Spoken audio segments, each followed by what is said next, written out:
How many of us have looked at a to-do list and thought, how did I get this long? It's like no matter how much you cross off, more stuff just keeps popping up. But what if there's a smarter way?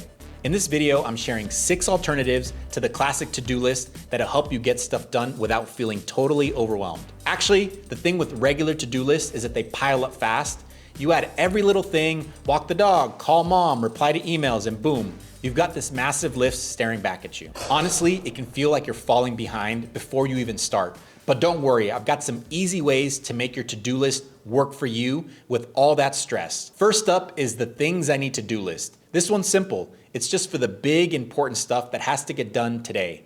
Things like submitting a tax return or turning in that project that's due. The trick? Keep it short. You'll actually feel like you're getting stuff done, not drowning in tasks. Basically, it's the VIP section of your to-do list. Only the most important stuff gets in. Now, what about the stuff that's important but doesn't need to happen today? That's where the monthly goal list comes in. This is for things that matter but don't need to happen right away. Stuff like pitching new clients or updating your website. I usually do things at the end of the month. It keeps things organized without the last minute panic. So we've got your must to-do list and your monthly goals covered. Now, what about the stuff that keeps showing up on your to-do list? You know, the tasks you do over and over again. Here's where the can I outsource or automate this list comes in. If a task keeps showing up, ask yourself, do I really need to be doing this or can I hand this off? Things like scheduling appointments or uploading receipts can easily be automated or outsourced. Trust me, this one's a game changer. With those repetitive tasks handled, let's talk about the little stuff. You know, the quick, easy tasks you can knock out in between meetings. That's the spare time to-do list. It's for tasks that take 15 minutes or less, like replying to a LinkedIn message or decluttering your inbox. I like to tackle these whenever I've got a gap in my schedule.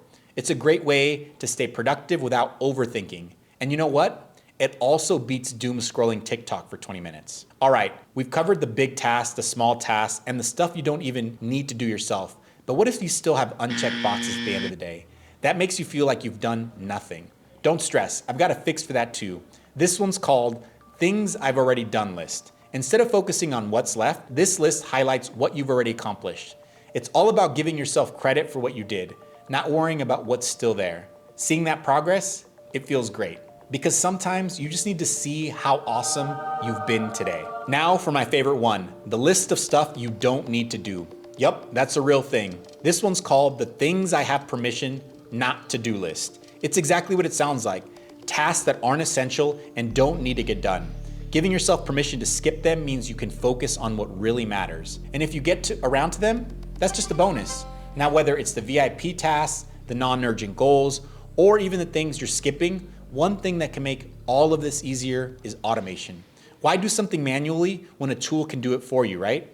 That's where Zapier comes in. No matter which list you're working from, automating those repetitive tasks will free up a ton of your time. You can set up a simple automation for things like adding tasks from emails, organizing your calendar, or saving Slack messages. And the best part, you don't need to be a tech expert to set them up. If you're wondering where to start, no worries. I've got you covered with some pre-built automations that you can start using right now. Check the description below for links. So yeah, these are the 6 ways to keep track of your tasks and make your list much less overwhelming. Which one are you trying first? Let me know in the comments, and if this helped, don't forget to hit that like button and subscribe for more productivity tips. See you in the next one.